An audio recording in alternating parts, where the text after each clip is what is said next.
bánh khổng con hơn nè bên ly bên đây bên ly bên nữa lạ lên bên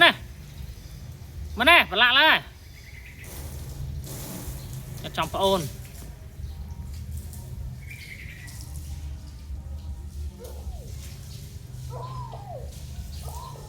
thấy con thấy ấy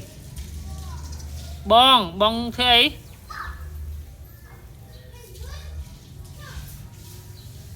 mà đấy mà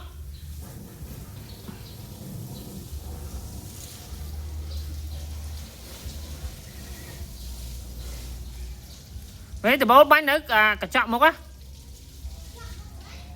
khang một cái bánh nữa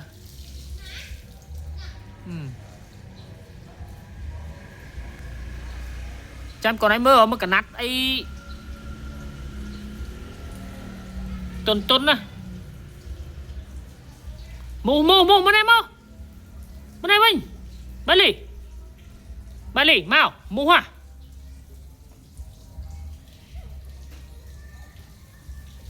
chứ phong ai luôn đó nè